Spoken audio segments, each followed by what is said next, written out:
अस्सलाम वालेकुम। सैफुल अखबार टीवी के साथ मैं हूं फातिमा महर। चलते हैं आज की अहम खबरों की तरफ। गवर्नमेंट गर्ल्स हाई स्कूल भड़त में ओल्ड स्टूडेंट्स फेडरेशन और मुखिर अफराद की काविशों से स्कूल में सीवरेज और गहराई का दरीना मसला हल करवा दिया गया। चीफ ऑफिसर एजुकेशन सियालकोट मकबूल शाकिर की खसूसी हदायत पर हेड मिस्ट्रेस राना बतूल की निगरानी में ओल्ड स्टूडेंट्स एसोसिएशन फेडरेशन ने इलाका की मुखिर शख्सियात मोहम्मद रफीक भुट्टा, मोहम्मद रशीद, सैयद अजदार और दीगर मुकीनों के साथ government girls high school Bhadat का दरीना मसला हल करवा दिया गया। Chairman water user committee Bhadat Mohammad Rafiq Bhutta ने सैफ न्यूज़ को बताया कि गवर्नमेंट गर्ल्स हाई स्कूल में गहराई 4 फीट से ज़्यादा थी, जिससे बारिशों में इलाका की ज़रई ज़मीनों का पानी भी स्कूल में दाखिल हो जाता था और स्कूल बंद होने से तालबात का तालीमी नुकसान होता था।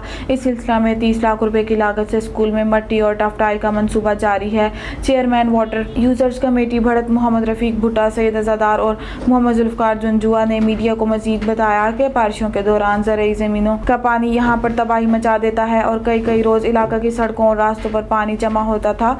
चीफ ऑफिसर तालीम मकबूल शाकिर की हदायत और हेड मिस्ट्रेस राना बतूल की निगरानी में ओल्ड स्टूडेंट्स फेडरेशन, जिनसे मालूमात शाजिया साजदा, फ़रद कुदसिया, रुखसाना, फ़रद बतूल, फ़रद सैयदा, रुखसाना यास्मीन और दीगर असातिज़ा शामिल हैं, इन्होंने इलाका की सियासी और समाजी शख्सियात से रब्ता किया, जिसके बाद ये अहम मनसूबा मुकम्मल किया गया है। मज़ीद जानते हैं वहाँ पर मौजूद हमारे नुमाइंदे इनामुर रहमान जंजुआ से। जी, मैं इनामुर रहमान जंजुआ इस वक्त मौजूद हूँ टाउन कमेटी बढ़त के अंदर, और यहाँ पर अरसा दराज से गवर्नमेंट गर्ल्स हाई स्कूल बढ़त था, जो यहाँ पे पानी का बहुत ज़्यादा मसला था। जब भी बारिशें होती थी और जो सैलाबी पानी था, इस इलाके का सारा ज़मीनी पानी जो था वो इस स्कूल के ज़रिए दीवारें तोड़ के और पूरे गांव में फैल जाता था। और इस सूरत हाल से अरसा तकरीबन 8 से 10 साल लोग परेशान थे, और इस सूरत हाल से निमटने के लिए इलाका की मुखिर शख्सियात जो स्कूल कमेटी के ओल्ड बॉयज़ एसोसिएशन के तावन से उन्होंने ये जो है ना यहाँ पे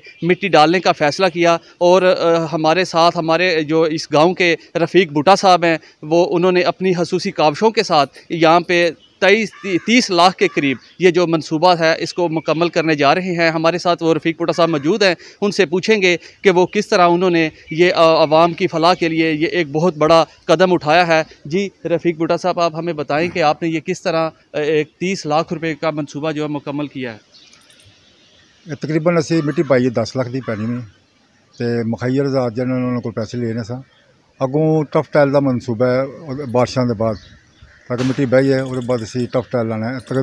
मिट्टी का तो टफ टाइल का मनसूबा तकरीबन 30 लाख रुपए का।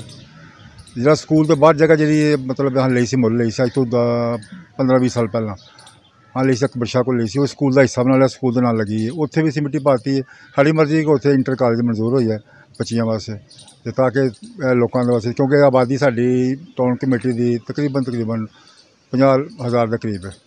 इन्होंने हक बनता है, क्योंकि टाउन कमेटी भी बन गई, हक बनता है कि इन्होंने इंटर कॉलेज दिया जाए।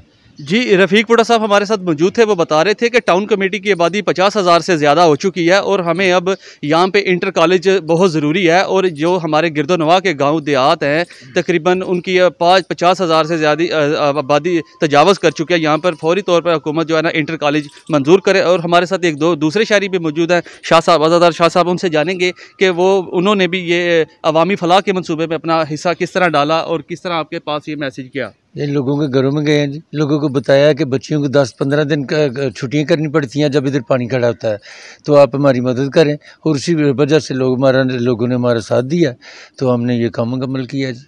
जी शाह साहब बता रहे थे कि हम लोगों के घरों में गए हैं कि ये जब सैलाबी सूरत हाल होती थी तो स्कूल बंद हो जाता था और कई दिन बच्चे स्कूल नहीं थे आते, और फिर हम लोगों के घरों में गए हैं और फिर जो है ना वो हमने इस तरह वो स्टाफ जो हमारे स्कूल की हेड मिस्ट्रेस हैं उनकी खसूसी काविशों से जो है ना ये प्रोजेक्ट मुकम्मल हुआ है। और आज हमारे साथ इसी दौरान स्कूल की हेड मिस्ट्रेस मौजूद हैं, जिनकी खसूसी काविशों से, और चीफ ऑफिसर है जो एजुकेशन है मकबूल शाकिर साहब, उनकी खसूसी काविशों से ये मनसूबा जो है ना मुकम्मल हुआ है। जी मिस बताइएगा, आपने चीफ ऑफिसर साहब की हदायत के मुताबिक ये जो मंसूबा और मुकम्मल किया, इसमें आपने किस तरह ये सारा इतना बड़ा स्टेप लिया है? जी ये हमने हमारे सीईओ साहब मकबूल शाकिर साहब ने हमें ये हदायत की थी कि आप ओल्ड एसोसिएशन बनाएं और अपने स्कूल में कोई काम जो है वो फलाई काम जो है वो करें। फिर हमने वो बनाई, हम अपने स्टाफ की कमेटी वो हमारे स्टाफ की कमेटी मुखैर हजरात के पास के जो हमारे गांव के मुखैर हजरात हैं हमारे इलाके के, तो उन सब ने जो हम खुद भी अपने स्कूल की जो हमारी कमेटी बनी वो भी ओल्ड स्टूडेंट थे, तो वो गई हैं। फिर उसके बाद उन्होंने उनके पास जाके सारा अपना स्कूल का मसाइल बताए हैं कि किस तरह हमारे स्कूल में पानी जो है आके खड़ा हो जाता है और बच्चों को और मसाइल पेश आते हैं। उसके बाद हमारे गांव के लोगों ने, भाईजान रफ़ीक ने, भाईजान रशीद ने, अली इमरान हैं, उन्होंने सब ने हमारी बहुत हेल्प की, और ये भाईजान अज़रदार, भाईजान मोहसिन सब ने मिल के जो है ये हमारी मदद की, और ये मिट्टी 10 लाख की मिट्टी जो है वो पड़ चुकी है। आगे भाईजान रफ़ीक जो है वो कह रहे हैं कि इसके बाद हम टफ टाइल लगाएंगे, वो जब लगा लेते हैं तो फिर हमारा स्कूल बिल्कुल ठीक साफ़ सुथरा हो जाएगा। जी, जिस तरह स्कूल की हेड मिस्ट्रेस हमारे साथ बात करी थी, उन्होंने बताया कि 10 लाख रुपए की मिट्टी डल चुकी है और मज़ीद जो है ना अब इसके ऊपर टफ टाइल लगेगी, उसके ऊपर भी वो एक्सपेंडिचर अखराजात आएंगे। और इसी तरह जो अहले इलाका ने अपनी मदद आपके तहत हर हुकूमती दावों के बिल्कुल बरक्स और जो है ना ये एक बहुत बड़ा प्रोजेक्ट मुकम्मल किया है। और हमारे साथ इसी दौरान एक और टीचर भी मौजूद हैं जिनसे हम पूछेंगे कि उनको भी शायद ये मुश्किलात तो होती होंगी। तो अभी ये मिट्टी डल गई है, अभी ये सीवरेज का पानी वो सीवरेज के ज़रिए जाएगा, तो क्या आप कहना चाहेंगी? जी बिल्कुल, मैं ये कहूँगी कि स्कूल का बहुत नुकसान होता था, हमारे पौधे, हमारे सारे स्टूडेंट्स की पढ़ाई बहुत डिस्टर्ब थी, फर्नीचर तक हमारा ख़राब हो जाता था पानी की वजह से। अब स्कूल ऊंचा हो गया तो अब बहुत इसका जो है फ़ायदा होगा। जी, जिस तरह मैं एक टीचर हमें बता रही थी कि जी अब जो है ना हमारे पौधे भी ख़राब हो जाते थे और अब ये मिट्टी डल चुकी है और अब पानी आसानी के साथ जाएगा और किसी को कोई मुश्किल भी नहीं आएगी और बच्चों का तलीमी खर्च भी नहीं होगा। जी।